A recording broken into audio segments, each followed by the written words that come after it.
अहिले नर्सिङको भ्याकेन्सी आएको छ, जसले 10 गरेर 10 को इक्जाम दिएर एसएससी को इक्जाम दिएर बसेको छ। त्यसको लागि छ खासमा। अनि चाहिँ अहिले यसमा स्कलरसिप पनि छ। स्कलरसिपको लागि हामीले यहाँ एप्लाई गर्नुपर्छ। अनि यसमा कोटा सिस्टम पनि छ। दलित सलित अनि मधेसीहरू जो पनि एप्लाई गरेर हामीले यहाँ स्कलरसिपमा एडमिसन गर्न सकिन्छ, इक्जाम इन्ट्रान्स इक्जामको पास गरेपछि। यसको लागि हामी कसरी गर्ने? सबभन्दा पहिला हामी यो बुझ्ने, यसको एप्लिकेसन फिज, इन्ट्रान्स फर्म भर्ने चार्ज 100 रुपियाँ 1000 रुपियाँ छ।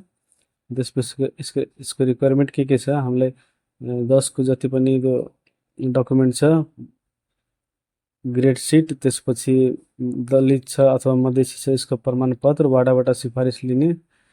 त्यसपछि हामीले चाहिँ एप्लाई कसरी गर्ने? एप्लाई गर्नको लागि यहाँ हामीले सबभन्दा पहिले क्लासिफाइड स्कलरसिप अप्सन चुज गर्ने। यो वेबसाइट ओपन गर्ने।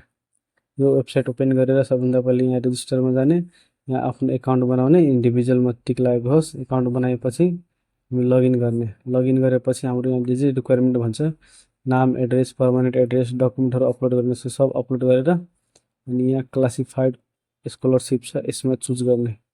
यो चुज गरेपछि आफ्नो एसई को 10 को मार्क्समा कति जिपिए आएको छ त्यो राख्ने, पर्सनल डिटेल्स राख्ने, जति डिटेल्स छ त्यो राखेर अनि पेमेन्ट गरेर लास्टमा पेमेन्ट गर्ने। पेमेन्ट गरेपछि एप्लाई गर्ने। पेमेन्ट गरेर एप्लाई गरेपछि हाम्रो त्यहाँ सब आउँछ। त्यसपछि हामीले त्यो इन्ट्रान्सको लोकेसन चुज गरेर हामीले कहाँ इक्जाम दिनु छ त्यो यसरी दिन मिल्छ। लोकेसन चुज गरेर इक्जाम दिने, इक्जाममा पास भएपछि हाम्रो एडमिसन हुन्छ। त्यसपछि हामी त्यहाँ फ्रीमा पढ्न सक्छौँ। सरकारीमा पढेको छ त्यसको लागि अझै फाइदा हुन्छ, त्यहाँ चुज गर्ने अप्सन हुन्छ। गभर्मेन्टमा पढेकोलाई मात्र इलिजिबल छ। जो गभर्मेन्टमा पढेछ, सरकारी स्कुलमा पढेछ, त्यसको लागि खासमा चाहिँ यसरी गरेर एप्लाई गर्न सकिन्छ। केही अरू जानकारी चाहियो भने मसँग हेल्प लिन सकिन्छ। यसको लागि हामीले मेसेज गर्ने।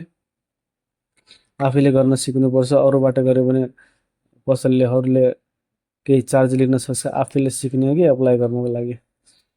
वेबसाइट सबको वेबसाइटबाट हुन्छ। वेबसाइटमा गएर आफैले एप्लाई गर्ने।